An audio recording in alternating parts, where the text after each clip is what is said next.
ہر ساتھی وہ فیصلہ کرے گا. سب اگر وقت ہو تو سب ساتھیوں سے رائے لی جائے، سب کے سب اللہ کی طرف متوجہ ہوں. اے اللہ ہم تیرے راستے میں نکلنے والے، دین کی محنت کو سیکھنے والے، اے اللہ اپنی منشا ہم پر کھول دے. جن اعمال میں لگنے سے ہمارے جماعت کی ہر ساتھی کی تربیت ہو اور ان دیہات والوں کو بھی، بستی والوں کو بھی فائدہ ہو اور یہ اللہ کے راستے میں نکلنے والے بنے. اے اللہ ان امور کو ہمارے پر کھول دے کہ ما خاب من استخار و ما ندم من استشار. جو اللہ سے ہر وقت ہر کام سے پہلے اے اللہ میں تجھ سے خیر طلب کرتا ہوں تو وہ کبھی نامراد نہیں ہوگا، اور جو مشورے سے کام کرے گا اللہ تو اس کو کبھی ندامت نہیں اٹھانی پڑے گی. ما خاب من استخار و ما ندم من استشار. اور یہ مشورہ کوئی ووٹنگ نہیں ہے. ذمہ دار ساتھی سارے ساتھیوں سے پوچھے، سارے ساتھی کام کے تقاضوں کو سامنے رکھ کر مشورہ دیں. اگر کوئی وقتی طور پر ساتھی بیمار ہے، تھکاوٹ ہے، اس کی کوئی ضرورت ہے تو وہ اجازت لے کر جو ہے وہ آپ امیر صاحب سے اجازت لے کر کوئی آرام وغیرہ کر لے. باقی جو مشورے میں رائے دی جائے وہ تو کام کے تقاضوں کو سامنے رکھ کر. ذمہ دار ساتھی سارے ساتھیوں سے. اس مشورے کا مقصد یہی ہے کہ ہم انفرادی اور خواہشات والی زندگی سے نکل آئیں اور اپنے آپ کو اللہ کی چاہت والی زندگی کے تابع کر لیں. ذمہ دار بھی مشورے کا تابع ہے اور سارے ساتھی بھی جو ہے مشورے کے تابع ہیں. خاص کوئی دعا نہیں ہے اللہم علمنا مراشد امورنا واعذنا من شرور انفسنا. یہ رائے دیتے ہوئے کسی ساتھی کی رائے کی تنقید نہ کی جائے اور رائے کو کاٹا نہ جائے. اب ذمہ دار ساتھی چاہے کثرت رائے پر فیصلہ کر دے یا پھر جس کو مناسب جو مناسب سمجھے، یہ کوئی ووٹنگ نہیں ہے. ذمہ دار ساتھی اللہ کی طرف متوجہ ہو کر اللہ سے مانگ کر فیصلہ کر دے. ابھی کیا فیصلہ کرنا ہے کہ مشورے کے بعد پوری جماعت کو نقل و حرکت پہ لگا دینا. دو ساتھی خدمت میں ہیں وہ تو خدمت میں چلے جائیں، اور باقی دو ساتھی مسجد میں آنے والے ساتھیوں کو سنبھالیں، ان کو دعوت دیں، وہ مسجد میں ذکر اذکار دعا میں لگے، اور جب لوگ آئیں تو ان سے اختلاط کریں. باقی سارے ساتھی دو دوسری جوڑے ہو کر پوری بستی والوں سے ملیں. بستی والوں سے ان کہتے ہیں ملاقاتیں، خصوصی ملاقاتیں، عمومی ملاقاتیں، یہ ملاقاتیں ہیں. گشت تو یہ عصر کے بعد ہوتا ہے. ان ملاقاتوں میں کہتے ہیں گھر میں جیسے دروازے سے داخل ہوا جاتا ہے تو بستی میں داخل ہو دروازوں سے. اور بستی کے دروازے کون ہیں؟ وہاں کے کوئی امام صاحب ہیں، کوئی بڑے عالم ہیں، پیر صاحب ہیں، یہ دنیا کے اعتبار سے ایم پی ہیں، بڑے یا کوئی سردار ہیں. ایسے لوگوں سے ملنا، ان کے پاس جانا. علماء کی یہاں ملاقات بھی، اور خاص طور پر امام کی ملاقات بھی. امام کے پاس جائیں تو کوئی ہدیہ لے کر جائیں. علماء کے پاس جائیں تو وہ علماء کہ جو اس علم کو، اسی علم کی تعلیم میں لگے ہوئے ہیں، سینے سے لگا کر امت کو یہ علم دے رہے ہیں، تو وہ امت کو کتنی قیمتی دولت دے رہے ہیں. ان سے ملاقات کرنے جائیں تو دعا کی نیت سے اور ان کی علمی مجلس سے فائدہ، ہمیں بھی فائدہ ہوگا، ہمیں بھی مسائل کا پتہ لگے گا، اور دعا کی نیت سے. اور یہ وہ حضرات ہیں جنہوں نے اپنی زندگی علم دین پہنچانے کے لیے وقف کی ہے، تو ان کا حق بنتا ہے کہ ان کے بچوں کے لیے کچھ ہدیہ بھی لے جائیں اپنی استطاعت سے. مسواک ہو گئی، ٹوپی ہو گئی، کوئی پھل ہو گیا، یہ ان کے خدمت.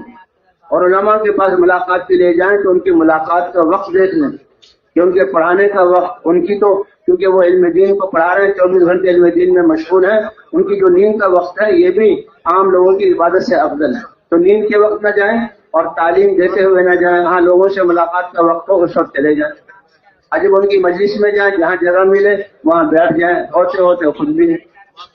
اور جب علماء کرام سے بات چیت کرنے کا تو ان سے عرض کر دیجیے کہ ہم اللہ کے راستے میں نکلے ہوئے ہیں اور ہماری جماعت یہاں آئی ہوئی ہے اور ہم آپ سے دعاؤں کی درخواست کے لیے آئے. اسی وقت دعا کر دے تو بہت اچھا، ورنہ ہم نے دعا کی درخواست کر دی وہ کسی نہ کسی کو دعا کر دیں گے. اور اگر ہم دیکھیں کہ ان کی دلچسپی ہے، وہ جو ہے وقت ہے اور بات سننا چاہ رہے ہیں، تو اس کام کی وجہ سے جو اللہ تعالیٰ خیر کی صورتیں پھیلا رہا ہے، یہ کارگزاری پکی کارگزاری سنائی جائے. لیکن اپنی ذاتی کارگزاری اور اپنی جماعت کے کارنامے یہ ان کو نہ سنائیں گے. اگر وہ دعا کر دے تو اچھا ہے، اور ان کی خدمت میں ہدیہ پیش کر دیں. اس کے ساتھ ساتھ بھائی جو خواص ہیں ان کو خصوصی ملاقاتیں کہتے ہیں، ان کے پاس بھی جانا ہے. اور ان کے پاس کس لیے سے جانا کہ چاہے بادشاہ ہو، چاہے وزیر ہو، چاہے سردار ہو، چاہے خان صاحب ہو، چاہے بڑا زمیندار ہو، یہ سب حضور صلی اللہ علیہ وسلم کی امت میں ہے. ان کی ذمہ داری بھی ہے، ان کی صلاحیتیں اللہ کے دین کے لیے لگ جائیں، اس لیے ان سے ملنے کے لیے جانا ہے. اور کہتا ہے خواص کی ملاقات کے لیے کچھ منجھے ہوئے ساتھی ایسے جائیں کہ جن کی جو ہے دلوں میں اللہ کی بڑائی اور اعمال کی دین کی بڑائی ان کے دلوں میں ایسے لوگ جائیں اور ان سے جا کر ان کو بتائیں کہ اللہ تعالیٰ نے آپ کو یہ صلاحیتیں دی ہیں، یہ دین کے لیے استعمال ہو جائیں، آپ کی وجہ سے جتنے لوگ دین پر آئیں گے ان کا ثواب بھی ملے گا۔ جیسے دنیا میں اللہ نے آپ کو بڑائی دی، حضور صلی اللہ علیہ وسلم بادشاہوں کو دعوت کے خطوط لکھتے تھے اور ان کو دعوت دیتے تھے کہ اسلام میں آ جاؤ، اور فرمایا تمہارے اسلام میں آنے کی وجہ سے جتنے لوگ جہاں اسلام کی طرف آئیں گے ان سب کا ثواب تمہیں ملے گا۔ تو ایسے لوگ یہ صلاحیتیں دین کے لیے لگ جائیں، ان کے پاس بھی جانا ہے، پرانے ساتھیوں کی جو ہے ملاقات کے لیے بھی جانا ہے۔ پرانے ساتھی کچھ تو ہوں گے کہ پہلے سے وہ مسجد میں آ جائیں گے اور وہ ہمارے جو مسجد کے ساتھ ہماری جماعت کی مسجد میں رہیں گے، بہت اچھا۔ کچھ کو ذرا ترغیب دینی ہوگی۔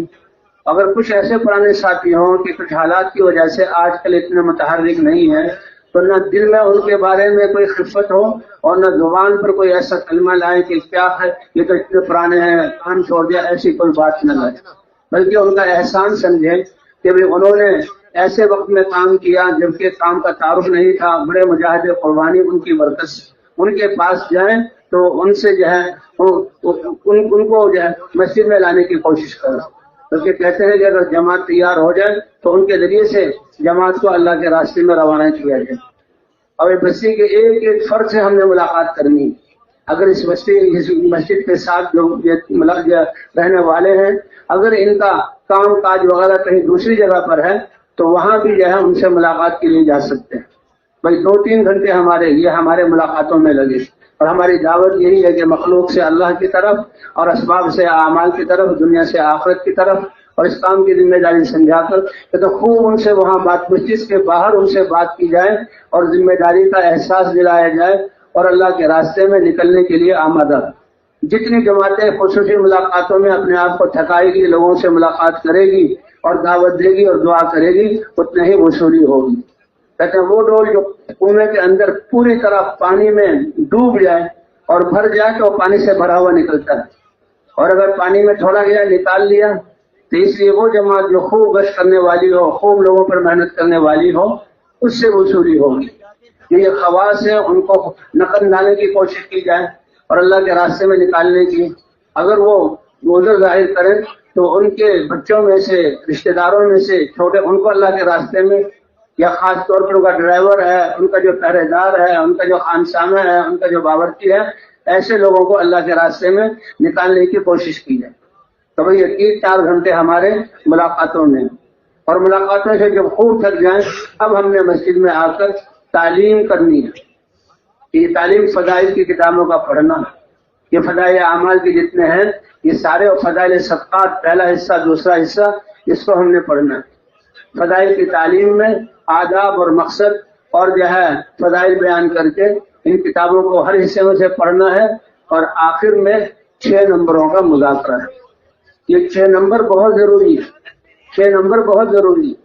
جیسے انسان کسی ولیمے میں، کسی فنکشن میں، کسی اہم مجلس میں تو سر کی ٹوپی اور پگڑی اور جناب یہ ہے کرتا اور شلوار، پورا لباس، اور جو ہے پورے جوتوں کے ساتھ گھڑی ہاتھ میں، ساری چیزوں کا، تو اسی طرح ہر عمل کے لیے ایمان تو بنیاد ہے، ایمان کے بغیر تو عمل ہے ہی نہیں۔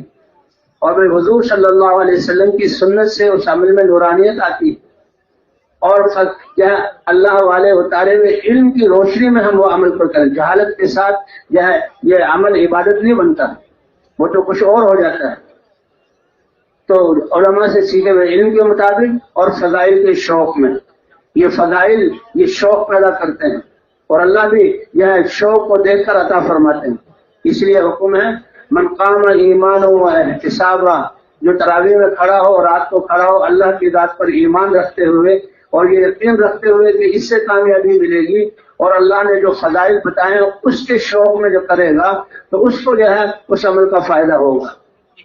اس لیے فضائل کی تعلیم میں بیٹھنا تاکہ ہمیں شوق پیدا، شوق سے لا اجر لمن لا حسوۃ لہ، جو اللہ کا امر پورا کر رہا ہے جس میں دنیا آخرت کی کامیابی اور خیریں ہی خیریں ہیں، لیکن اس کو شوق نہیں ہے تو اللہ فرماتے ہیں کہ اس نے فریضہ تو ادا کر دیا، اب کیا اس کے لیے اجر ہو۔ تعلیم میں بیٹھنا، تعلیم میں سارے ساتھی جو ہیں وہ موجود ہیں، کہتے ہیں جب تھک جائیں ہم لوگ پھر آ کر مسجد میں تعلیم کریں اور سنیں کہ اللہ تعالیٰ اس تھکنے پر اور ان اعمال کے کرنے پر کیا ہمیں عطا فرمائیں گے۔ فضائل کی تعلیم کو جو سنیں گے اللہ کی طرف سے اتنے انعامات ہیں کہ ہم اپنی تھکاوٹ کو بھول جائیں گے اور پھر ہم میں شوق پیدا ہوگا کہ اور زیادہ ہم محنت کریں۔ اس لیے جو ہم دعوت دے رہے ہیں کہ اللہ تعالیٰ کامیابی اللہ کے خزانوں سے ملے گی، کامیابی دینے والے اللہ تعالیٰ ہیں، اور کامیابی کا ایک ہی دستور اور ایک ہی راستہ ہے کہ اللہ کے حکموں کو نبی صلی اللہ علیہ وسلم کے طریقے پر پورا کرنا۔ تو ان اعمال پر اللہ کیا دیں گے وہ فضائل کی تعلیم میں جہاں پتہ لگے گا۔ اس لیے تعلیم میں سارے ساتھ جماعت والے ساتھی سارے ایک وقت میں اکٹھے ہوں، سب کے سب ساتھی موجود ہوں۔ تعلیم میں احادیث کا پڑھنا ہے اور 6 نمبروں کا مذاکرہ ہے، اور یہ 6 نمبر اسی لیے ہے کہ ہر ہمارا عمل ان 6 صفات کے ساتھ متصف ہو جائے۔ یہ پورا دین تو نہیں ہے لیکن ضروری ہے، اس کے بغیر جو ہے دین کامل ہی نہیں ہوتا۔ اس لیے ساتھیوں کو 6 نمبر جو ہے وہ یاد کرانا، اس کے فضائل یاد کرانا، اور اس کے بعد بھائی تعلیم میں جو ہے وہ تجوید بھی ہے کہ پہلے تجوید ہو جائے۔ تجوید کا مقصد کیا ہے کہ قرآن پاک کا پڑھنا صحیح ہو، کیونکہ قرآن پاک کا پڑھنا صحیح ہوگا تو ہماری نماز صحیح ہوگی، اور نماز ہماری صحیح ہوگی تو یہ نماز ہماری زندگی کو درست کر دے گی۔ تاجر اپنی تجارت میں اس کی تجارت پاکیزہ ہوگی جب اس کی نماز بنی ہوئی ہوگی۔ زمیندار جو ہے مسلمان کا زمیندارہ جب پاکیزہ اور برکتوں والا ہوگا کہ جب اس کی نماز بنی ہوئی ہوگی۔ اس لیے یہ نماز اللہ تعالیٰ نے ایک ایسا عمل عطا فرمایا ہے کہ یہ اس نماز ایک ایسا عمل ہے، ایک تو 5 مرتبہ اللہ اپنے گھر کی طرف بلاتے ہیں، اور یہ نماز ایک ایسا عمل ہے کہ اس نماز میں انسان سارے جسم اور دل و دماغ کے ساتھ اللہ کے حکم کا پابند ہوتا ہے۔ اللہ اکبر کہتے ہیں ساری چیزوں کو چھوڑ کر آتا ہے۔ اس لیے نمازیں ہماری نماز کو اچھے سے اچھا بنانے کی کوشش کرنی ہے۔ ایک تو وَاسْتَعِینُوا بِالصَّبْرِ وَالصَّلَاةِ، اللہ کی مدد کروانا چاہتا ہو اللہ کی مدد سے کام تو اللہ کے دین پر جمو، ناگواریوں پر صبر کرو، اور نمازوں کے ذریعے اللہ تعالیٰ کی مدد کو اترواؤ۔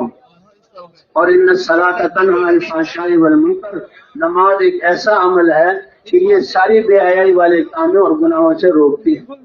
اس لیے کہتے ہیں ہم اپنے بچوں کی تربیت چاہتے ہیں، اور تمام شعبوں میں جتنے کام کرنے والے ہیں ان شعبوں میں اللہ کے احکام زندہ ہو جائیں، اور ان جیسے انسان کے جسم میں روح کا موجود ہونا یہ سارے اعضاء سے جڑنے کا ذریعہ ہے، اور روح کا موجود ہونا یہ سارے اعضاء کے کام کرنے کا ذریعہ ہے، اور اگر روح اللہ کا امر نکل جائے تو پھر یہ سارے نہ آنکھ دیکھ سکتی ہے، نہ زبان بول سکتی ہے، اور نہ ہاتھ حرکت کر سکتے ہیں، اور روح کا نکل جانا یہ تعفن کا ذریعہ ہے۔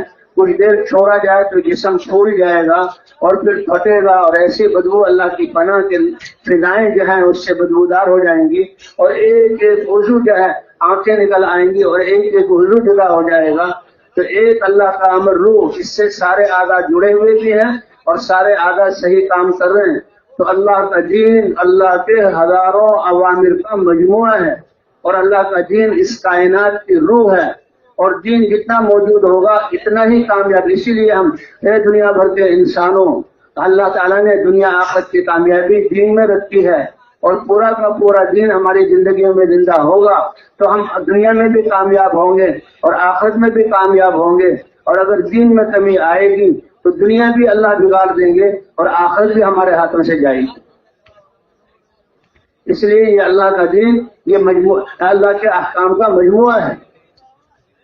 اس کے لیے نماز ہماری اچھی ہوگی تو تمام ہمارے یہ نماز ایک ایسا عمل کہ سارے اعضاء کو انسان اللہ کے حکم کا پابند کرتا ہے، پاؤں کے ناخن سے لے کر سر تک۔ انت عبد اللہ کانک تراہ فإن لم تکن تراہ فإنہ یراک، اللہ کی عبادت ایسے کرو کہ خود اپنی آنکھوں سے اللہ کو دیکھ رہو۔ یہ ایک وجدان ہے جو انسان کو حاصل ہوتا ہے، اور اگر یہ توجہ نہیں ہو سکتی تو اتنا کہو کہ اللہ مجھے دیکھ رہے ہیں۔ حضور صلی اللہ علیہ وسلم نے کیف اصبحت یا حارثہ، اے حارثہ صبح کس حالت میں کی؟ اصبحت مومنا حقا یا رسول اللہ، پکے سچے ایمان کی حالت میں نے صبح کی. حضور نے فرمایا ہر دعوے کی دلیل ہوتی ہے. تمہارے دعوے کی دلیل کیا ہے؟ کہ اے اللہ کے رسول، ایمان ایسا، اللہ کی عظمت اور اعمال سے بننا ایسا کہ عاطفت نفسی علی دنیا تو میرے نظروں میں کچھ رہی نہیں، اور دنیا سے میرے رغبت ہو گیا، اور میں نے اپنی زندگی کو عبادت کے لیے کہ عظمت و نہاری و سرت لیلی، کہ دن میں روزے رکھتا ہوں اور راتوں کو میں نماز پڑھتا ہوں. اور اتنا ویزان ہے کہ گویا اللہ کے عرش کو اپنی آنکھوں کے سامنے ہر وقت دیکھتا ہوں، اور جنت کے جو مناظر آپ نے بیان کیے وہ میرے سامنے ہیں، اور جنت والوں کے نعمتوں میں خوش رہنا یہ میں دیکھ رہا ہوں، اور جہنم والوں کی چیخ و پکار کو اللہ کے رسول صلی اللہ علیہ وسلم نے ان کی سینے پر ہاتھ مارا اور فرمایا انتم رؤن نور اللہ قلبک بالایمان، تم وہ شخص ہو کہ اللہ نے تمہارے دل کو ایمان کے نور سے منور کر دیا. عرفت فلدم، تم نے پہچان لیا، اس وجہ میں رہو. تو بہرحال بھائی تجوید کا پڑھنا، تجوید جو ہے پہلے دن سارے ساتھی اکٹھے ہی تجوید کر لیں، پتہ لگ جائے کہ کتنے ساتھی صحیح پڑھنے والے ہیں اور کتنے ساتھیوں کے پڑھنے میں کمزوری ہے. اس کے بقدر جو ہے دو کی جوڑی بنا دی جائے، ہر جوڑی میں ایک ساتھی صحیح پڑھنے والا. اس وقت تو یہ 10 صورتیں دہرائی جائیں. سورہ فاتحہ ہے اور علم ترا سے لے کر آخر تک، یہ بطور نمونے کے، اس سے اندازہ ہو جائے گا کہ قرآن پاک کا پڑھنا کیسا ہے. قرآن پاک عربی زبان میں ہے. دنیا میں سب سے نفیس ترین اور حساس زبان عربی کی ہے. حرکتوں کے بدلنے سے معنی بدل جاتے ہیں اور مخارج کے بدلنے سے معنی بدل جاتے ہیں. اس لیے اس قرآن کو یعنی تجوید کے ساتھ پڑھنا بہت ضروری ہے. اسی لیے کہا خیرکم من تعلم القرآن وعلمہ. اب تجوید کو تھوڑا سا وقت دیا جائے، تھوڑی بہت اصلاح اور تربیت اس وقت کی جائے کہ بھئی یہ مخارج ایسے ہیں، ایسے نہیں، اس طرح پڑھا جائے. اور پھر باقی جس ساتھی کی جو ہے قرآت میں کمزوری ہو وہ اللہ کا شکر ادا کرے کہ ہماری جو ہے جماعت میں عالم ہیں، قرآن ساتھی ہیں، قاری صاحب ہیں، کہ میں ان سے جو ہے اپنی تجوید سیکھ کر لوں. انفرادی اوقات میں کم از کم یہ 10 صورتیں تو ٹھیک ہو جائیں. اور بھائی 10 صورتوں کے ٹھیک کرنے کے ساتھ ساتھ ہم نے قرآن پاک کی تلاوت کا بھی اہتمام کرنا ہے. جو نادرہ خان ساتھی ہے ایک پارہ تو کم از کم پڑھیں، اور جو حافظ ہیں وہ کم از کم 3 پارے پڑھیں. اور کہتے ہیں قرآن پاک کے پڑھنے کا سب سے بہترین وقت کہ جب راتوں کو جو اٹھیں تہجد پڑھیں اور لمبی لمبی صورتیں پڑھیں اور خوب اللہ سے دعا مانگیں، اور دعا مانگ کر فجر سے پہلے اپنے تسبیحات اور قرآن پاک کی تلاوت کو پورا کر لیں. اچھا، یہ تو تجوید کی بات چل رہی تھی تعلیم میں، تو تجوید کا مقصد یہی ہے کہ قرآن پاک کو پڑھنا صحیح ہو، اور ہماری جو ہے یہ تاکہ ہماری نمازیں ٹھیک ہو جائیں، اور نمازیں ٹھیک ہو جائیں تو اللہ ہماری زندگی کو درست کر دے. اب تجوید کے بعد پھر جو ہے احادیث کا پڑھنا ہے، اور پھر سے جو ہے 6 نمبروں کا مذاکرہ ہے. یہ 6 نمبر کے یعنی یہ پورا دن تو نہیں ہے، لیکن ہمارے دین ہر عمل کے لیے 6 نمبر ضروری ہے. ایمان کے بغیر تو عمل ہی نہیں ہے. حضور صلی اللہ علیہ وسلم کی سنت کے مطابق عمل وہ اللہ کو محبوب ہے، کیونکہ حضور صلی اللہ علیہ وسلم کی ہر ادا اللہ کو پسند ہے. اور پھر اللہ کے اتارے ہوئے علم کے ساتھ ہم اللہ کی عبادت کریں. جہالت کے ساتھ عبادت وہ اجر و ثواب کا ذریعہ نہیں بنتی. اور فضائل کے شوق میں اللہ بھی شوق کو دیکھتے ہیں، شوق میں ہم عمل کرنے والے بن جائیں. اس لیے ہے حکم کہ ایمان کی ان اعمال میں کامیابی کے یقین کے ساتھ ہمارے اعمال ہوں، اور اللہ کی طرف سے جو ملنے والے فضائل ان کے شوق میں ہوں، اور پھر اخلاق کی درستی کے ساتھ. کہ اگر اخلاق درست نہیں ہوں گے تو اپنا سرمایہ دوسروں کے پاس چلایا جائے گا. حضور صلی اللہ علیہ وسلم نے فرمایا انما بعثت لاتمم مکارم الاخلاق، مجھے بہترین اخلاق کو پورا کرنے کے لیے دنیا میں بھیجا گیا. تو اس لیے اخلاق کا بنانا بھی، اور اخلاص، بھائی اخلاص تو بہت ضروری ہے. ایمان اور اخلاص یہ دونوں جڑواں چیزیں ہیں. جتنے اللہ کی معرفت کا نور ہوگا، اللہ کی محبت ہوگی، اتنا ہی ہمارا عمل خالص اللہ کی رضا کے لیے ہوگا.